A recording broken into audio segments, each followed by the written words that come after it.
स्वागत है आपका आपके YouTube चैनल SKG मलिक में। दोस्तों, हमने इससे पहली वीडियो में आपको बताया था कि कैसे घन को छोटे छोटे घनों में, घनाभ को छोटे छोटे घनाभों में या घनाभ को छोटे छोटे घनों में कैसे काटा जाता है और कितने छोटे छोटे घन या घनाभ बनते हैं। आज हम जब उनको काटते हैं तो काटने के बाद कई तरह के उनमें घन कटते हैं, तो कौन सा घन कितने होंगे ये समझते हैं। तो चलिए हम वीडियो को आरंभ करते हैं। तो सबसे पहले हम एक घन बनाते हैं। ये हमारा एक घन है जिसको हमें छोटे छोटे टुकड़ों में काटना है।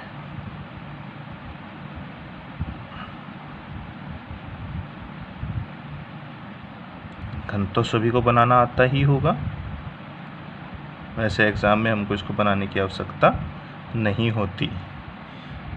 ये तो सिर्फ आपको समझाने के लिए बनाया जा रहा है। ठीक है, ये एक बड़ा घन है।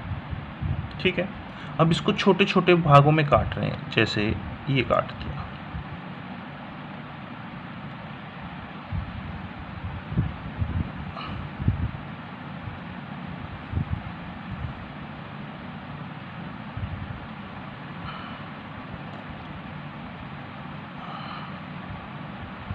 तो जब हम इसको काटते हैं तो इसमें देख रहे होंगे छोटे छोटे कितने ही घन कट रहे हैं। तो कौन सा घन क्या होगा हमको बस ये देखना है।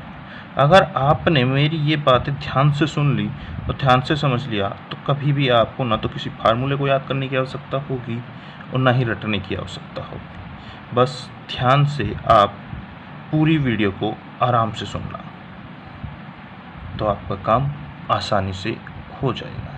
इससे ही हम जब पूरे घन को एक रंग से रंग देते हैं तो एक रंग से रंगने वाले, दो रंग से रंगने वाले, तीन रंग से रंगने वाले सभी इसी से ही हो जाएंगे। बस आपको अगली 5 से 7 मिनट आपको ध्यान से मेरी बातें सुननी है। अब देखिए, ये एक बड़ा घन था जिसको हमने छोटे छोटे घनों में काट दिया। तो अब कितने ही तरह से घन और घनाभ कटे हैं। तो उससे पहले मैं आपसे एक बात जानना चाहता हूँ, कोई भी घन होता है उसमें विमा कितनी होती है, सतह कितनी होती हैं, किनारे कितने होते हैं और कोण कितने होते हैं। कोने कितने होते हैं। आपने कभी कोई कमरा देखा है? वो एक घन और घनाभ की तरह का ही तो होता है। उसमें कितने कोने होते हैं? तो 4 ऊपर छत पे बने होते हैं और 4 नीचे बने होते हैं। सतह 4 छत पर और 4 नीचे धरती से बने होते हैं। तो टोटल कितने कोने होते हैं? 8 कोने होते हैं। ठीक है, फलक यानी सतह कितनी होती है? सतह ये वाली जिनको आप अपने कमरों में दीवारों से देख सकते हैं। आपकी कितनी दीवारें हैं? 2 इधर, 2 चौड़ाई में, 2 लंबाई में, 4। ठीक है, और एक आपकी छत और एक आपकी क्या हो गई? नीचे जमीन। तो यानी 6 सतह होती हैं हमारी। किसी घन और घनाभ में कितनी सतह होती है? 6 सतह होती है। ये बहुत इंपॉर्टेंट है आपके लिए अगर आपने ये समझ लिया। अब किनारे कितने होते हैं? किनारे तो पता ही होगा कितने होते हैं।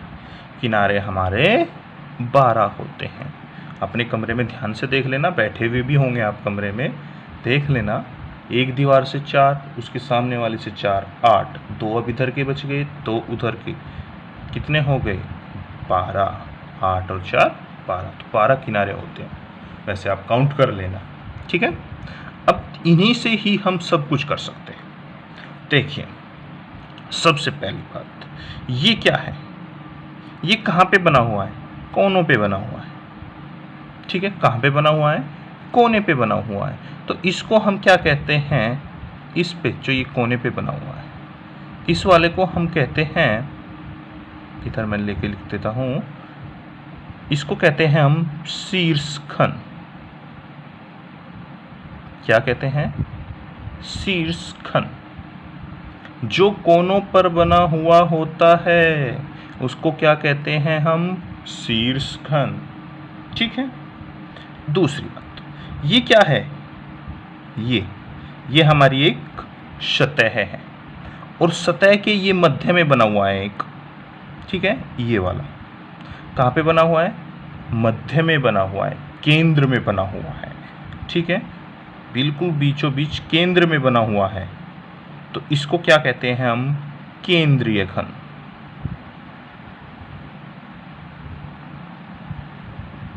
ठीक है, बिल्कुल एकदम केंद्र है ये, इस सतह का क्या है, केंद्र है, ठीक है। अब यहां पे देखो, ये किनारे कहते हैं हम जिनको, ये बना हुआ है एक ऐसे घन, इधर भी एक ऐसे ही बना हुआ होगा, ऐसे ही ये बना हुआ होगा, ये सब क्या है, इस पे ही तो बने हुए हैं, इनको क्या कहते हैं हम, किनारे। तो ये जो किनारे के मध्य में बना होता है इसको कहते हैं हम मध्य घन।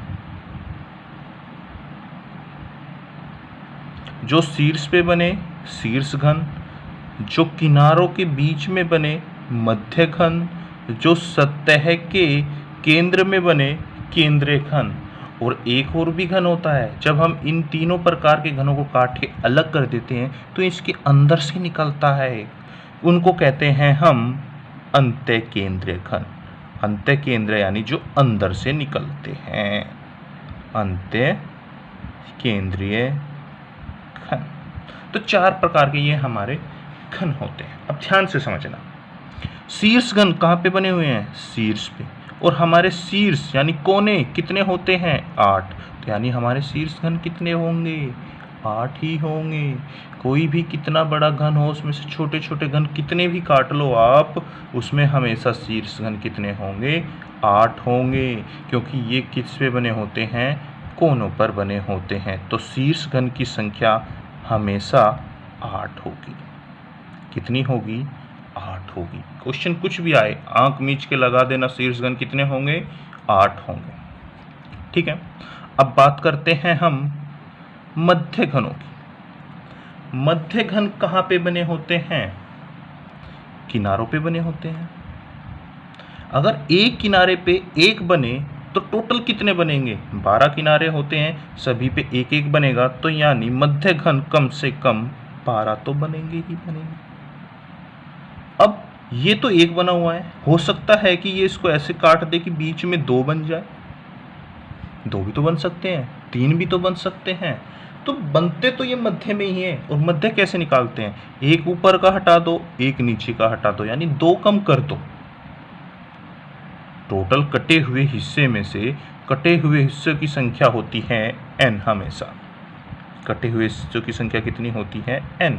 कितने भागों में विभाजित किया, वो क्या होती है, n, ठीक है। उसको कैसे निकालते हैं, आपने पिछली वीडियो में पढ़ा ही होगा, जिसने नहीं पढ़ा होगा वो जाके पिछली वीडियो में देख सकता है। या बड़ी भुजा को छोटे से भाग कर दो तो हमेशा क्या संख्या निकलती है, n, यानी कितने भागों में इसको हमने डिवाइड किया। तो अब इसमें से एक ऊपर का एक नीचे का, यानी 2 काट दिए, तो कहाँ के बच गए, बीच वाले बच गए, ठीक है। तो प्रत्येक पर कितने बनेंगे, n-2, तो 12 पर कितने बनेंगे, 12 इंटू n-2। तो मध्य घनों की संख्या कितनी होगी, 12 इंटू n-2 हो गया यार। तुरंत दिमाग में लगाना, भाई एक ऊपर से एक नीचे से 2 कटते हैं तो n में से 2 तो गए।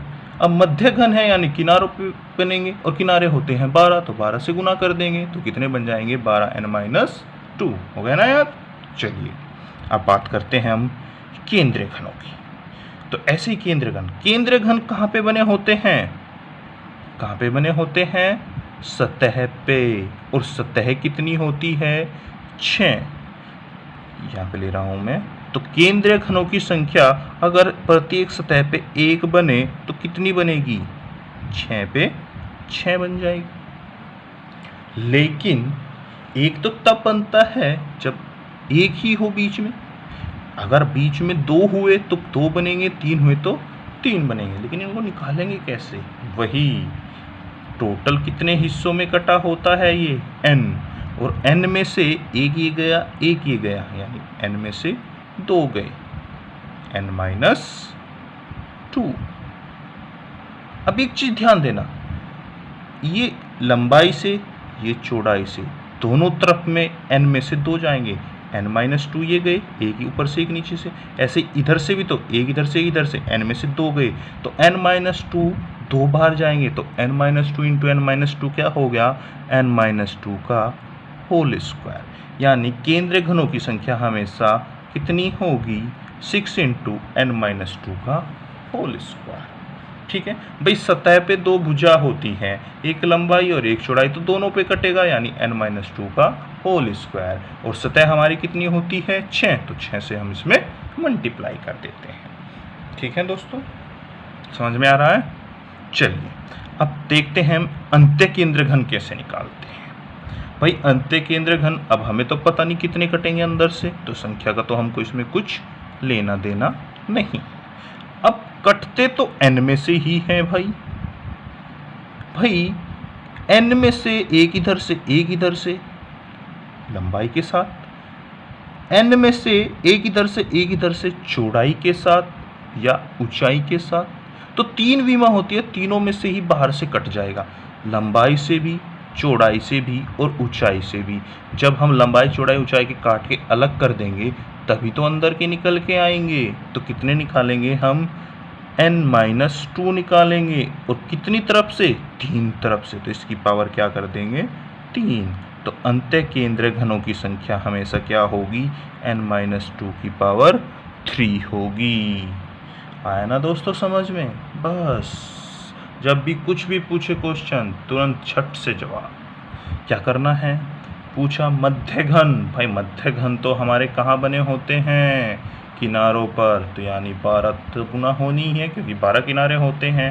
और अब मध्य घन किनारे, किनारे तो एक सीधी होती है, एक ऊपर का कट गया एक नीचे का, यानी n-2 कट गए, तो n-2 इंटू 12। पूछे शीर्षगण, शीर्षगण तो कोनों पे बनते हैं और कोने होते हैं 8, तो यानी शीर्षगणों की संख्या कितनी होगी, 8 होगी। पूछा केंद्रीय घन, भाई केंद्रीय घन तो कहाँ पे बनते हैं, सतह पे बनते हैं, और सतह कितनी होती है, 6। अब सतह पे लंबाई से भी 2 कटेंगे और चौड़ाई से भी 2, तो यानी n-2 का क्या कर देंगे, होल स्क्वायर कर देंगे। अब अंत्य घन, अंत्य केंद्र घन पूछने लगा, भाई अंत्य केंद्र घन तो अंदर से कटते हैं, हमें दिखाई नहीं देते।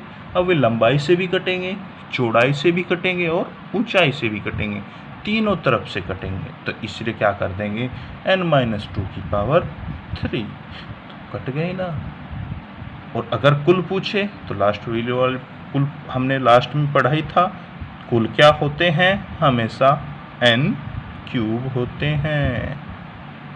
ठीक है, कुल घनों की संख्या कितनी होती है, n³। अगर हम इन 3 चारों को जोड़ेंगे तो हमेशा n³ के बराबर ये आएंगे।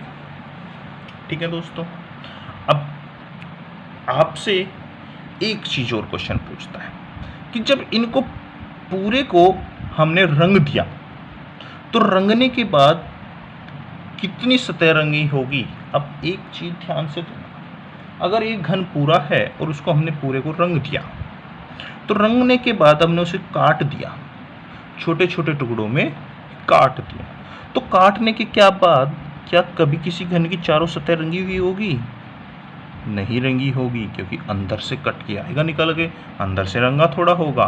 तो यानी 4 सतह जिसकी रंगीन हो वे तो हमेशा क्या होंगे, 0 होंगे। जिसकी 4 सतह रंगीन हो वे कितने होंगे, हमेशा 0 होंगे। ठीक है, तो पहला पॉइंट क्या आया, 4 सतह यानी सभी सतह हैं, सभी सतह रंगीन घन, यानी ब्रैकेट में लिख दो 4 सतह हैं, तो वे कितने होंगे, हमेशा 0 होंगे।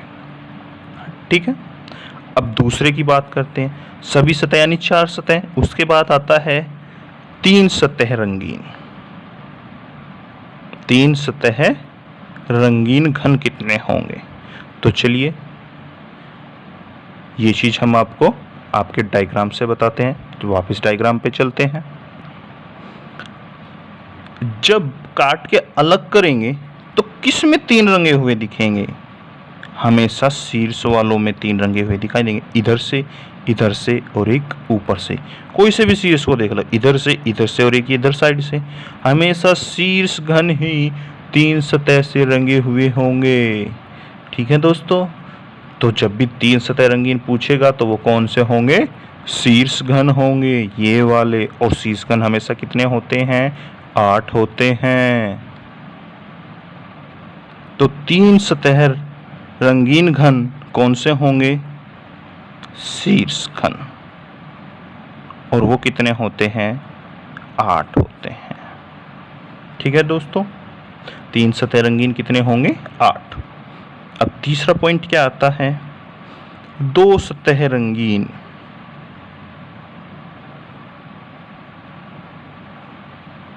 दो सतह रंगीन। तो चलिए फिर हम डायग्राम पे पहुंचते हैं। डायग्राम में देखिए किस पे 2 सतह रंगीन होती हैं? किनारों वालों पे, एक इधर से एक इधर से। भाई शीर्ष वालों पे तो 3 हो गई, और हमारी क्या कहते हैं सतह वाले की एक ही दिखता है। तो किस पे होंगे? किनारों वाले पे, और किनारे वालों को हम क्या कहते हैं? मध्य घन, और वो हमेशा कितने होते हैं? 12 × n-2। आया ना समझ में? तो 2 सतह रंगीन घन कौन होंगे? मध्य घन, और जिनकी संख्या क्या होती है? 12 × n-2। चौथा पॉइंट, एक सतह रंगीन, जिसकी एक ही सतह रंगीन होगी। तो चलिए फिर हम अपने डायग्राम पर पहुंचते हैं। एक सतह रंगीन किसकी होती है? जो सतह पे बने होते हैं उसी की तो एक रंगीन होती हैं। उनको क्या कहते हैं हम? केंद्रीय घन। और केंद्रीय घन कितने होते हैं? हमेशा 6n-2 का होल स्क्वायर। ठीक है दोस्तों, आया ना समझ में? तो एक सतह रंगीन कौन होंगे? केंद्रीय घन, और वो कितने होते हैं? केंद्रीय यानी सतहों पर, यानी 6, और n में से 2 कटता है, और वो 2 दिशाओं से कटता है, यानी इसका हम कर देते हैं होल स्क्वायर। पांचवा पॉइंट आता है आपका रंगहीन घन कितने होंगे? रंगहीन यानी जिस किसी भी सतह पे रंग नहीं होगा। तो वो कौन होंगे दोस्तों? अंत्य केंद्रीय, जो दिखाई नहीं देते तो वे रंगेंगे कैसे? तो रंगहीन घन कौन से होंगे? अंत्य केंद्रीय घन। उनकी संख्या कितनी होगी? कितनी होगी दोस्तों? भाई दिखाई तो देते नहीं, तो क्या होगा? वे दोनों तरफ से कटे होंगे n-2, और कितनी दिशाओं में? तीनों, लंबाई, चौड़ाई और ऊंचाई। तो इसलिए क्या कर देते हैं? n-2 की पावर 3। और छठा क्वेश्चन क्या होता है? कुल घन, और वे कितने होते हैं? n3। तो दोस्तों आपकी समझ में आया होगा। अगर नहीं समझ में आया होगा तो एक बार और वीडियो को रिवीज करके देखना, आपकी ज़रूर समझ में आ जाएगा, कभी नहीं भूलोगे आप इसको। तो दोस्तों अगर आपको वीडियो पसंद आई हो तो चैनल को लाइक ज़रूर कर दीजिए। हमारी मेहनत आपके साथ तभी काम आएगी जब आप हमारे साथ मेहनत करोगे, और आपकी मेहनत बस यही है कि आप चैनल को सब्सक्राइब करो, वीडियो को लाइक करो और शेयर करो। ठीक है दोस्तों, तो मैं कुछ एग्जाम्पल दे देता हूँ, आप उनको करके देखना। अगर आपसे नहीं होंगे तो अगली वीडियो में हम इनका सलूशन आपको समझा देंगे। धन्यवाद दोस्तों।